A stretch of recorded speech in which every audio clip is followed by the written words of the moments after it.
کہ پیش نظر ہے خالق اکبر نماز میں، جھکتے ہیں خود سروں کے بھی خود سر نماز میں، تفریقی ذات گر میں خدا کے مٹائے، کہ تفریقی ذات گر میں خدا کے مٹائے، شاہ و گدا کھڑے ہیں برابر نماز میں، کھول کے دیکھ چشمے دل لطف ہے کہ نماز میں، آتا ہے ہر طرف نظر نور خدا نماز میں، بوڑھا ہو یا جوان ہو سب پر نماز فرض ہے، بچے کو 10 سال کے مار کے لا نماز میں، ان کی نماز دیکھی جو ہے شفیع آسیاں، شام کو ہو گئے کھڑی تو صبح کی نماز میں، دیکھو امام تشنئے لب کیسے تھے عاشق نماز، کہ دیکھو امام تشنئے لب کیسے تھے عاشق نماز، تیگ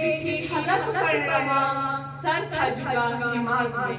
الحمدللہ رب العالمین والعاقبۃ للمتقین والصلاة والسلام علی سید المرسلین وعلی آلہ واصحابہ اجمعین، اما بعد فاعوذ باللہ من الشیطان الرجیم، بسم اللہ الرحمن الرحیم، ان الصلاة تنہی عن الفحشاء والمنکر، صدق اللہ مولانا العظیم وصدق رسولہ النبی الکریم، ونحن علی ذلک لمن الشاہدین والشاکرین والحمد للہ رب العالمین۔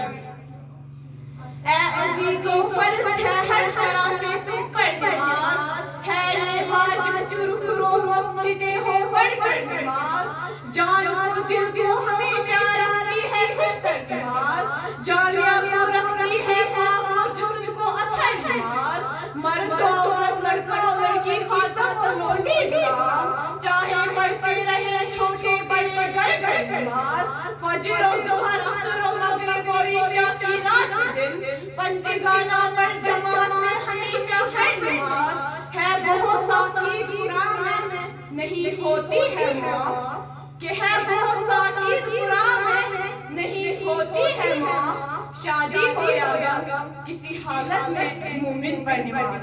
میرے عزیز ساتھیوں، سب سے پہلے ہم اور آپ گنبد خضرا میں آرام فرمانے والے آقا حضور صلی اللہ علیہ وسلم کی مقدس بارگاہ میں صلاۃ و سلام کا نذرانہ عقیدت اور محبت پیش کرے، پڑھے بآواز بلند، اللہم صلی علی سیدنا و مولانا محمد وبارک وسلم، صلو علیہ صلاۃ و سلام علیک یا رسول اللہ۔ میرے پیارے بھائیوں اور بہنوں، آج کی اس مضمون نماز سے متعلق تشریح کشائی کی ہمت کرنا چاہتی ہوں۔ مجھے آپ کی پرفروز نوازش کے تحت یقین کامل ہے کہ آپ تمام حضرات اس پر عمل کرنے کی بھی کوشش کریں گے۔ خطبہ کے بعد میں نے جس آیت مقدسہ کی تلاوت کی ہے اس کا ترجمہ سننے سے پہلے نماز سے متعلق وجد آخر اور روح پرور اشعار سماعت فرمائے۔ شاعر نے کیا خوب انداز سے فرمایا ہے، رکن ہے اسلام کا بنیاد ملت ہے نماز، جان ایمان روح دین قلب شریعت ہے نماز، لازوال و بے بہا دنیا میں نعمت ہے نماز، کام جو دعا میں آئے ایسی دولت ہے نماز، عاشقانی وفا کے واسطے معراج ہے، ہو یکی تو منبع انور رحمت ہے نماز، معرفت ہو یا طریقت اس کے درجے ہیں تمام، معرفت ہو یا طریقت اس کے درجے ہیں تمام، شوق ہو دل میں تو سرتپا فضیلت ہے نماز۔ میرے عزیز بھائیوں اور بہنوں، خدائی کا دین کا ارشاد گرامی ہے، ان الصلاۃ تنہی عن الفحشاء والمنکر، بے شک نماز برائیوں اور بے حیائیوں سے منع کرتی ہے، اور حضور تاجدار مدینہ صلی اللہ علیہ وسلم نے ارشاد فرمایا، الصلاۃ عماد الدین، من اقامها فقد اقام الدین ومن ترکها فقد حرم الدین۔ نماز دین کا ستون ہے، جس نے نماز قائم رکھی اس نے دین کو قائم رکھا، اور جس نے نماز چھوڑ دی اس نے دین کو برباد کیا۔ میرے عزیز ساتھیوں، ایمان و عقیدہ کے بعد مذہب اسلام کے اندر تمام عبادتوں میں افضل اور تمام فرائض میں اہم نماز ہے۔ بے شک اگر اخلاص قلب سے نماز پڑھی جائے تو اس کی برکت سے تمام گناہ ختم ہو جاتے ہیں، جیسا کہ حضرت سیدنا ابو ذر رضی اللہ تعالیٰ عنہ کا ایک مشہور واقعہ ہے کہ سیدنا حضرت ابو ذر رضی اللہ تعالیٰ عنہ بیان کرتے ہیں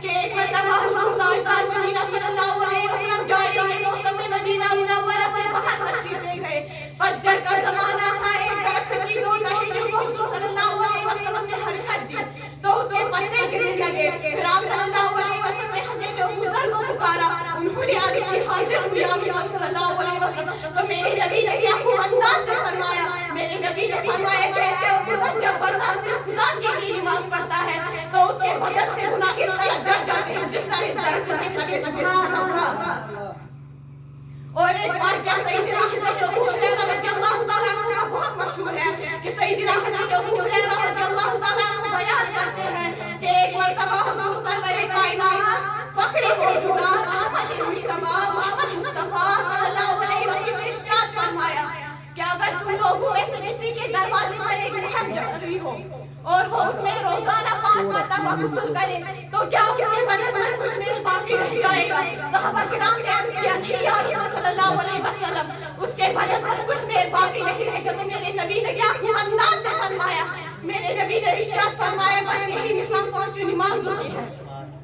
اللہ تعالیٰ پانچوں نمازوں کی برکت سے نمازی کے تمام گناہوں کو دور فرما دیتا ہے. سبحان اللہ.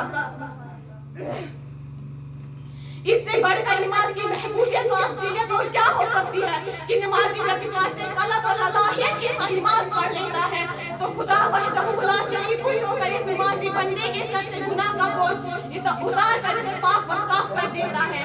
یہی وجہ ہے کہ اسلام کے اندر ایمان و عقیدت کے بعد افضلیت و محبوبیت میں تمام اعمال سے افضل و تمام عبادت سے بہتر نماز ہے.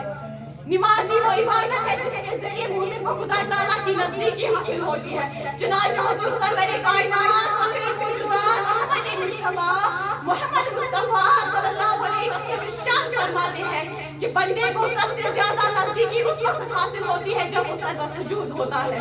بے شک میرے پیارے بھائیوں اور بہنوں، آپ ہی بتاؤ کون ایسا مسلمان ہوگا جو خدا تعالیٰ کی نزدیکی کا مطمئن نہ ہو. میں تو پورے یقین کے ساتھ کہتی ہوں کہ ہر مسلمان کی سب سے بڑی خواہش اور سب سے بڑی آرزو یہی ہے کہ خدا کی نزدیکی سے حاصل ہو جائے اور پروردگار اعلیٰ اسے اپنا مقرب بنا لے. مگر افسوس صدا افسوس کہ آج ہم اس سے قطعی غافل اور لاپرواہ ہیں. میرے پیارے بھائیوں اور بہنوں، آپ یقین کریں تو رب کائنات بڑا ہی مہربان اور نہایت رحم کرنے والا ہے. بے شک جب کوئی بندہ اس کی بارگاہ میں نیازمندی کا انداز پیش کرتا ہے، اس کے حضور اپنی ناک سجدہ میں رگڑتا ہے اور سبحان ربی الاعلیٰ سبحان ربی الاعلیٰ کہہ کر اس کی عظمت و تقدس اور اس کی بڑائی اور بزرگی کا اقرار کرتا ہے تو خدا وحدہ لا شریک اپنی اس بندے کی جمیل نیاز کو کسی غیر کے آگے جھکنے نہیں دیتا ہے، بلکہ اس بندے کی پیشانی کو اتنا بلند فرما دیتا ہے کہ دنیا کی ہر شے اس بندے کی عظمت اور شوکت و دبدبہ کو جھک کر سلام کرنے لگتی ہے. سبحان اللہ. اسی لیے ڈاکٹر علامہ اقبال نے اپنے انداز سے فرمایا ہے یہ ایک سجدہ ہے جسے تو گراں سمجھتا ہے، کہ ایک سجدہ ہے جسے تو گراں سمجھتا ہے، ہزار سجدوں سے دیتا ہے آدمی کو نجات. میرے عزیز ساتھیوں، یہ نماز تمام کامیابیوں کی ضمانت ہے. نماز رضا الہی کا سبب ہے. نماز نگاہ مصطفیٰ کی ٹھنڈک ہے.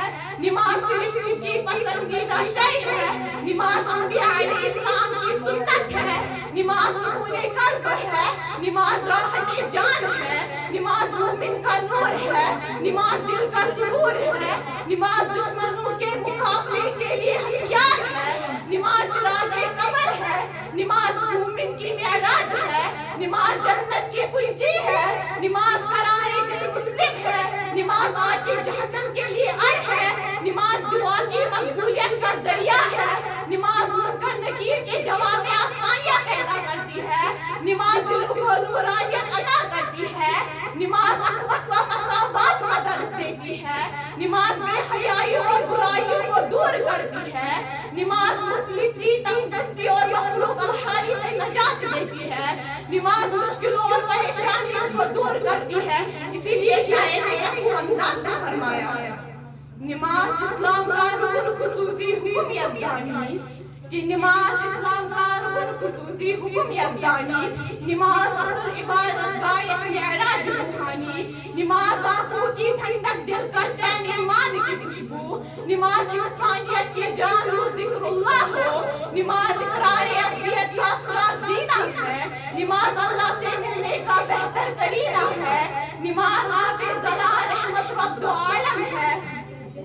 یہی تسکین غم اور زخم دل کا سرد مرہم ہے. نماز آغاز تنظیم ملت ہے زمانے میں. نماز ایک اعلیٰ تبلیغ و ہدایت ہے زمانے میں. نماز انعام حق کے شکر کا بہتر طریقہ ہے. نماز اظہار احسانات خالق کا سلیقہ ہے. نماز آئینہ دل پر جلا کرتی ہے دنیا میں. مقام زندگی سے آشنا کرتی ہے دنیا میں. نماز اندھوں و آسیاں کی سیاہی دل سے دھوتی ہے. کہ نماز اندھوں و آسیاں کی سیاہی دل سے دھوتی ہے. اسی سے عاقبت اندیش کی تسکین ہوتی ہے. ایک مرتبہ اور درود پاک کا ورد کر لیا جائے. اللہم صلی علی سیدنا و مولانا محمد وبارک وسلم صلو علیہ صلاۃ و سلام علیک یا رسول اللہ. میرے عزیز ساتھیوں، آج لوگ ایک دوسرے سے بیان کرتے ہیں کہ جو عروج و ارتقاء اور سرفرازی و سربلندی پہلے کے مسلمانوں کو حاصل تھی وہ ہمیں کیوں حاصل نہیں؟ تو میرے عزیز ساتھیوں، اس کا جواب ڈاکٹر علامہ اقبال نے اپنے شعر میں اس انداز سے دیا ہے کہ وہ کہتے تھے وہ زمانے میں معزز تھے مسلمان ہو کر، کہ وہ زمانے میں معزز تھے مسلمان ہو کر، اور ہم خوار ہوئے تاریخ قرآن ہو کر. میرے عزیز ساتھیوں، پہلے مسلمان صحیح معنوں میں مسلمان تھے. وہ سر بسجود ہو کر بارگاہ خداوندی میں سبحان ربی الاعلیٰ عرض کرتے تھے تو اللہ تعالیٰ بھی ان کے لیے اعلیٰ فرماتا تھا. آج ہم نے احکام قرآن کو بس پشت ڈال دیا ہے، فراری رسالت کو برائے طاق رکھ دیا ہے، سبحان ربی الاعلیٰ کہنا ترک کر دیا ہے، بارگاہ خداوندی میں سر جھکانا چھوڑ دیا ہے. تو خالق کائنات نے بھی اعلیٰ کہنا چھوڑ دیا ہے. پہلے کے لوگ غازی بھی تھے اور نمازی بھی، میدان جنگ کے مجاہد بھی تھے اور عابد بھی، مگر افسوس کا مقام یہ ہے کہ آج اگر کسی سے نماز پڑھنے کے لیے کہا جاتا ہے تو جواب ملتا ہے ہم غازی ہے غازی. آپ نے کیا سمجھے گا جو غازی وہ پکا بے نمازی. لا حول ولا قوت الا باللہ العلی العظیم. خدا تعالیٰ ایسے لوگوں کو ہدایت عطا فرمائے، آمین. تاریخ کے اور شاہد عدل ہے کہ پہلے مسلمانوں نے میدان جنگ میں بھی نماز ترک نہیں کی. اسی لیے ڈاکٹر علامہ اقبال کہتے ہیں آ گیا اہم لڑائی میں اگر وقت نماز، کہ آ گیا اہم لڑائی میں اگر وقت نماز، کہ بلا روحوں کے زمیں بو سبی قوم حجاز. میرے عزیز ساتھیوں، آج لوگ محبت رسول کا دعویٰ کرتے ہیں مگر عمل کے اعتبار سے بالکل سفر نظر آ رہے ہیں. اگر ہمیں حضور سرور کائنات فخر موجودات احمد مجتبی محمد مصطفیٰ صلی اللہ علیہ وسلم سے سچی محبت ہوتی تو ہم ضرور نماز پڑھتے. اس لیے کہ نماز میرے رسول کی آنکھوں کی ٹھنڈک ہے. جیسا کہ دین و دنیا کے مختار سید الافراد واقعات ہم غریبوں کے مؤنث و غمخوار. حضور تاجدار مدینہ صلی اللہ علیہ وسلم نے ارشاد فرمایا جعلت قرۃ عینی فی الصلاۃ، میری آنکھوں کی ٹھنڈک نماز میں بنائی گئی. بے شک یعنی جب کوئی مسلمان نماز پڑھتا ہے تو گویا میری محترم کی آنکھوں کو ٹھنڈک پہنچاتا ہے. ٹھنڈک پہنچانے کا مطلب یہ نہیں کہ جب کوئی نماز پڑھتا ہے تو آپ کی آنکھوں میں ٹھنڈی ہوا لگتی ہے، بلکہ اس کے معنی یہ ہے کہ آپ کو انتہائی درجے کی خوشی حاصل ہوتی ہے. یہی وجہ ہے کہ ہمارے اسلام میں محبت رسول کے جذبات سے سرشار ہو کر ہر دکھ اور ہر تکلیف کو خطہ پیشانی کے ساتھ برداشت کرتے ہوئے تلواروں کے سائے میں نماز ادا کی. فرائض کے علاوہ دن رات میں ہزار رکعت نمازیں پڑھی اور اس طرح نفوس قدسیہ نے حضور سرور کائنات فخر موجودات احمد مجتبی محمد مصطفیٰ صلی اللہ علیہ وسلم کی آنکھوں میں ٹھنڈک پہنچائی. آپ کے سامنے حضرت بی بی رابعہ مصریہ کا ایک واقعہ بیان کرنا چاہتی ہوں کہ حضرت بی بی رابعہ مصریہ روزانہ بلا ناغہ 1000 رکعت نمازیں پڑھا کرتی تھی. وہ کہتی تھی کہ میں ان نمازوں کو صرف اس نیت سے پڑھتی ہوں کہ میرے آقا و مولا حضور تاجدار مدینہ صلی اللہ علیہ وسلم مجھ سے خوش ہو جائے اور قیامت کے دن میرے آقا تمام انبیاء علیہ السلام سے فرمائے کہ دیکھو میری امت یہ عورت دن رات میں یہ عمل ہے. سبحان اللہ. حضرت بی بی رابعہ مصریہ کا ذوق کی عبادت کتنا بلند تھا اور وہ محبت رسول کے جذبات سے کس قدر سرشار تھی کہ صرف اپنے آقا و مولا حضور تاجدار مدینہ صلی اللہ علیہ وسلم کو خوش کرنے کے لیے روزانہ 1000 نفل نمازیں پڑھا کرتی تھی. کیونکہ حضور سرور کائنات فخر موجودات احمد مجتبی محمد مصطفیٰ صلی اللہ علیہ وسلم کا ارشاد مبارک معلوم تھا کہ آقا نے فرمایا جعلت قرۃ عینی فی الصلاۃ، میری حضرت بی بی رابعہ مصریہ کا یہ اعلان کس قدر ایمان افروز تھا کہ جب رسول محترم صلی اللہ علیہ وسلم خوش ہو جائیں گے تو یقیناً خدا بھی خوش ہو جائے گا، کیونکہ عقائد اسلام کا یہ بہت ہی روشن عنوان ہے۔ اسی لیے تو اعلیٰ حضرت عظیم البرکت مجدد دین و ملت امام احمد رضا فاضل بریلوی رحمۃ اللہ علیہ فرماتے ہیں، خدا کی رضا چاہتے ہیں دو عالم، خدا چاہتا ہے رضائے مصطفیٰ۔ سبحان اللہ۔ میرے عزیز بھائیوں بہنوں، مسلمان کا بچہ جانتا ہے کہ خدا کی رضا اور ناراضگی کی کسوٹی اور اس کا دار و مدار ہی اس پر ہے کہ جس سے رسول خوش ہو گئے اس سے خدا بھی خوش ہو گیا، اور جس سے رسول ناراض ہو گئے اس سے خدا بھی ناراض ہو گیا۔ استغفر اللہ۔ خالق کائنات ہم لوگوں کو بھی پنج وقتہ دین کی حضوری کے ساتھ نماز ادا کرنے کی توفیق بخشے، آمین۔ اسی لیے شاعر نے کیا خوب انداز سے فرمایا ہے، نماز حضرت عثمان غنی کا درس حسین، کہ نماز حضرت عثمان غنی کا درس حسین، نماز حضرت مولا علی کا نور جبین، نماز جنگ میں فتح پوری دیتی ہے، عدو و دین سے تلوار چھین لیتی ہے، نماز جان سے پیاری حسین سے پوچھو، رسول پاک کے اس نور عین سے پوچھو، نماز میں جو مزہ ہے بلال سے پوچھو، نماز کیا ہے پیغمبر کی آگ سے پوچھو، نماز میں جو مزہ ہے بلال سے پوچھو، نماز کیا ہے پیغمبر کی آگ سے پوچھو، نماز پڑھنے سے راحت نصیب ہوتی ہے، نماز پڑھنے سے جنت قریب ہوتی ہے، نماز رشتہ باطل کو توڑ دیتی ہے، کہ نماز رشتہ باطل کو توڑ دیتی ہے، نماز پنجائے شیطان مروڑ دیتی ہے، نماز سختی محشر میں کام آئے گی، نماز پہلے قیامت میں پوچھی جائے گی، نماز دیتی ہے انسانیت کا درس عظیم، کہ نماز دیتی ہے انسانیت کا درس عظیم، نماز نعمت عظمیٰ، نماز لطف امین۔ ایک مرتبہ اور دور دعا تقدیر کر لیا جائے، اللہم صلی علی سیدنا و مولانا محمد و بارک وسلم، صلو علیہ الصلاۃ والسلام علیک یا رسول اللہ۔ میرے عزیز ساتھیوں، جہنم کے